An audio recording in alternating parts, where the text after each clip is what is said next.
तुम्ही पंतप्रधानांना भेटलेला आहात, भेटीमध्ये सविस्तर राज्याच्या अनुषंगाने चर्चा केली असं तुमच्याकडे सांगा.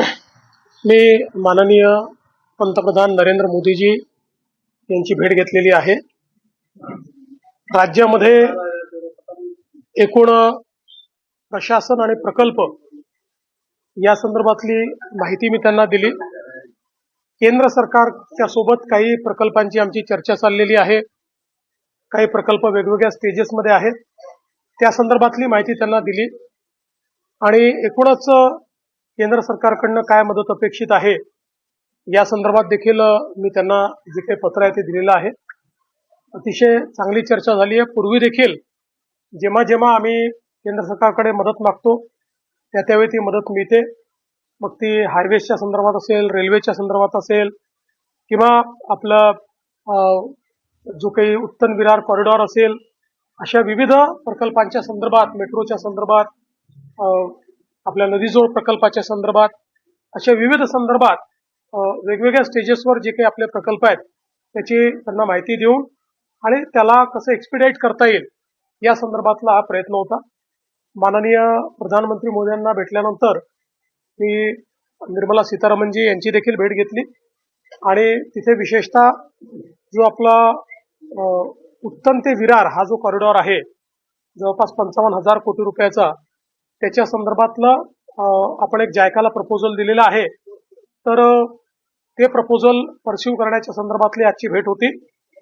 प्रपोजल मोठं असल्यामुळे त्यांनी त्या ठिकाणी एक सल्ला दिलेला आहे की जायकासोबत अजून एखाद दुसरी मल्टीलॅटरल एजन्सी, अशा 2 एजन्सीज जोडून हे पूर्ण फंडिंग करता येईल का, अशा प्रकारचा प्रयत्न करू. आम्ही त्याला होकार दर्शवलेला आहे. त्यामुळे त्याही संदर्भात पुढच्या काळामध्ये आम्ही वर्किंग करू. पण एक पॉझिटिव्ह त्याला आता एक प्रकारे एक रस्ता मिळालेला आहे आणि पुढच्या काळात त्याचे काम आपल्याला सुरू करायचं आहे.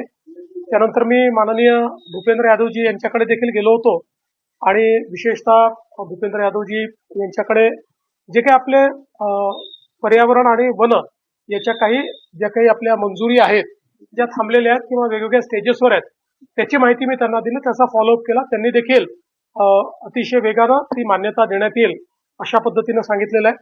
आता माननीय पियुष गोयलजी आणि निर्मलाजी यांच्यासोबत एक उद्योगाच्या संदर्भातली बैठक आहे. देशभरातले मुख्यमंत्री किंवा इंडस्ट्रीज मिनिस्टर त्याला राहणार आहे. ज्या औद्योगिक वसाहती आपण केंद्र सरकारच्या मदतीने तयार करतोय त्याच्यामधली प्रगती आणि त्याच्यातल्या अडचणी या दोन्ही गोष्टींवर ही बैठक आहे. आपल्याकडे विशेषतः शेंद्रा बिडकीनला आपण आता ऍडिशनल 8,000 एकर जमीन ही अक्वायर करतो आणि अतिशय यशस्वी अशा प्रकारे आपली ही औद्योगिक वसाहत DMICच्या अंतर्गत झालेली आहे.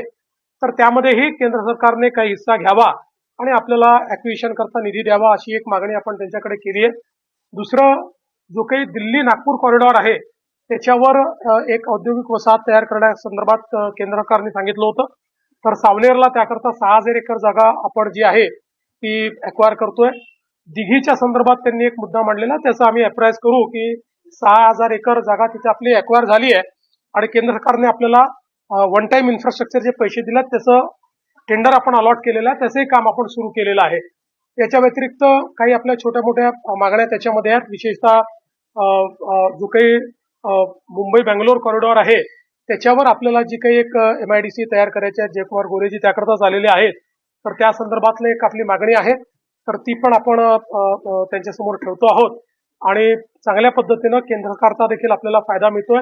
विशेषतः भव्य स्कीममध्ये जास्तीत जास्त इंडस्ट्रीयल पार्क्स हे महाराष्ट्राला मिळावे या दृष्टीनं आजची बैठक आमच्याकरता मला असं वाटतं महत्वाची. आज अर्थात त्याचा निर्णय होणार नाही, आज आम्ही केवळ प्रपोजल देतो, पण पुढच्या काळामध्ये निश्चितपणे तोही एक फायदा मिळेल. मेट्रोच्या संदर्भामध्ये काही पुण्याची जी मेट्रो 3 आहे, जी टाटा सोबत आपण तयार केलेली आहे, जी देशातली नवीन पॉलिसीतली पहिली PPP मेट्रो आहे, याचं जवळपास काम पूर्ण झालंय. आता त्याचं टेस्टिंग चाललंय.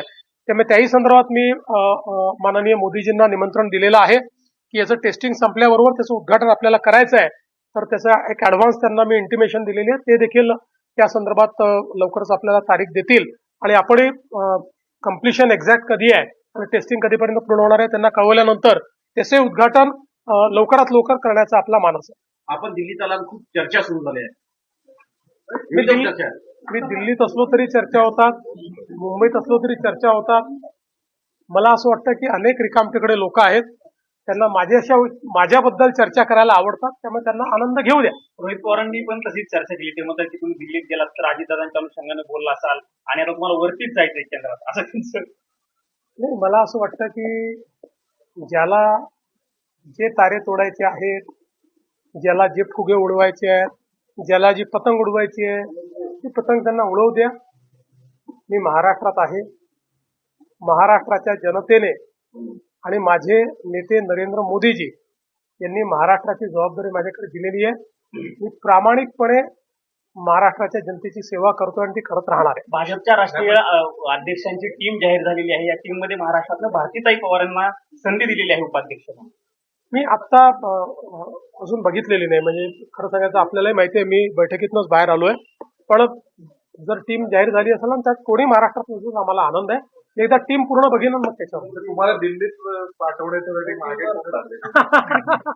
अनेक लोकांना असं वाटतं की मी दिल्लीत गेलं पाहिजे, पण त्या सगळ्यांना मी सांगतो की मी मुंबईतच आहे.